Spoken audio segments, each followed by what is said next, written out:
आज हम लोग बात करेंगे ऋतुचर्या की। तो हम ये देखेंगे कि एक साल में कितनी ऋतुएं होती हैं। तो एक साल में हमारी 6 ऋतुएं होती हैं। शिशिर, बसंत, ग्रीष्म, वर्षा, शरद और हेमंत। शिशिर, बसंत, ग्रीष्म, वर्षा, शरद और हेमंत। एक साल में ये 6 ऋतुएं हो गई। अब आप ये देख रहे होंगे यहाँ पर आदान काल दिया गया है, यहाँ पर विसर्ग काल दिया गया है। तो आदान काल में क्या होता है, दक्षिणायन। दक्षिणायन नहीं, जो सूर्य होता है वो दक्षिणायन ना होकर उत्तरायण रहता है। यानी आदान काल में जो सूर्य होता है वो हमसे शक्तियाँ लेता है।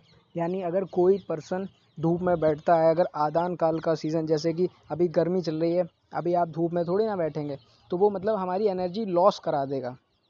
लेकिन वहीं आप अगर विसर्ग काल में धूप में बैठते हैं, यानी वर्षा, शरद और हेमंत ऋतु में अगर आप धूप लेते हैं तो वो आपके लिए हितकारी साबित होगा, क्योंकि उस समय जो सूर्य होता है वो दक्षिणायन होता है, उत्तरायण नहीं।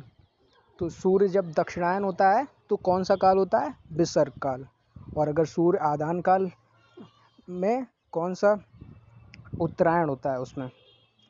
तो आपको ये याद रखना है, ये बहुत ही ज़्यादा इम्पोर्टेंट है, बहुत ही ज़्यादा पूछा जाता है इनके बारे में, आदान काल के बारे में और विसर्ग काल के बारे में। या अगर आप एक लाइन में लिखना चाहें तो आप ये भी लिख सकते हैं कि आदान काल में सूर्य बाहुबली, मतलब सूर्य जो है वो बलवान रहता है, और विसर्ग काल में चंद्र बली, विसर्ग काल में जो चंद्रमा होता है वो बलवान रहता है।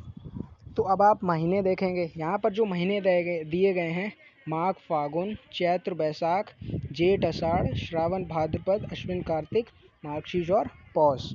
यानी ये हिंदी के महीने दिए गए हैं।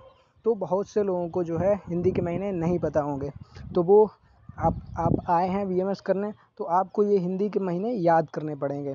माघ, फागुन, चैत्र, बैसाख, जेठ, आषाढ़, श्रावण, भाद्रपद, अश्विन, कार्तिक, मार्गशीर्ष और पौष। अगर किसी को ये महीने याद हैं तो बहुत अच्छी बात है, लेकिन जिसको नहीं याद है तो वो उसको ये महीने याद करने पड़ेंगे।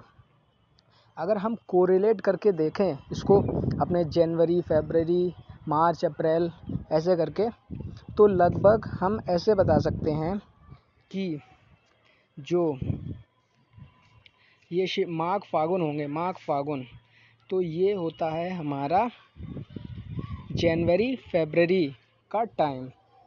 यानी 15 जनवरी, लगभग 14 से 15 जनवरी के बाद से, यानी एक जो महीना होगा वो 30 दिन के लगभग आप समझ सकते हैं। तो माघ फागुन हो गए जनवरी फरवरी, और थोड़े बहुत दिन मार्च के भी आ जाएंगे। और जो आपका चैत्र वैशाख हैं, चैत्र वैशाख हो गए आपके मार्च अप्रैल, और थोड़े बहुत दिन मई के भी आ जाएंगे। और यही बात अगर आप करें जेठ आषाढ़ की, तो इसमें मई, जून और थोड़े दिन आपके जुलाई के भी आ जाएंगे। और अगर बात करें श्रावण और भाद्रपद की, तो इसमें जुलाई, अगस्त और थोड़े बहुत दिन सितंबर के भी आ जाएंगे। अगर आप ऐसे ही आगे बढ़ते चले जाएंगे तो ये दिसंबर तक एंड हो जाएगा, मार्गशीर्ष, पौष ऐसे एंड हो जाएगा। और अगर बात करें बल की, जैसा कि मैंने बताया कि आपने देखा होगा कि जब सर्दियां रहती हैं तो व्यक्ति जो है वो स्वस्थ रहता है, ज़्यादा उसमें कोई प्रॉब्लम्स नहीं आती हैं, मतलब बलवान रहता है। अब जैसे अभी गर्मियां चल रही हैं तो आप ये देखेंगे आपका कोई ज़्यादा काम करने का मन नहीं करेगा, और मतलब ज़्यादा अंदर से एनर्जी महसूस नहीं होगी। और वहीं अगर आप सर्दियों में देखें तो सर्दियों में आप ज़्यादा एनर्जेटिक रहेंगे। अगर आप एक आलसी व्यक्ति नहीं हैं तो आपके अंदर उस समय एनर्जी ज़्यादा होगी। तो इसीलिए यहाँ पर बल की बात की है, बल मतलब कैसे हमारी बॉडी की एनर्जी रहेगी। तो अगर आप बात करें श्रेष्ठ बल, हमारे अंदर सबसे ज़्यादा ताकत कब रहेगी, सबसे ज़्यादा एनर्जी कब रहेगी, तो वो रहेगी शिशिर ऋतु में, शिशिर ऋतु में और हेमंत ऋतु में। शिशिर ऋतु और हेमंत ऋतु में हमारे अंदर सबसे ज़्यादा एनर्जी रहेगी। और सबसे कम एनर्जी किस में रहेगी, ग्रीष्म ऋतु और वर्षा ऋतु में, जो कि अभी चल रही है। तो और जो इन दोनों के बीच की बात हुई तो वो हुई बसंत ऋतु और शरद ऋतु। तो बसंत ऋतु और शरद ऋतु में क्या रहेगा, जो बल है वो रहेगा मध्यम बल। मध्यम बल रहेगा किसमें? बसंत ऋतु और शरद ऋतु में। तो आइए फिर से एक बार रिवीजन करते हैं। संवत्सर 1 साल की बात है। 1 साल में कितनी ऋतुएं होती हैं? तो 1 साल में 6 ऋतुएं होती हैं। शिशिर, वसंत, ग्रीष्म, वर्षा, शरद, हेमंत।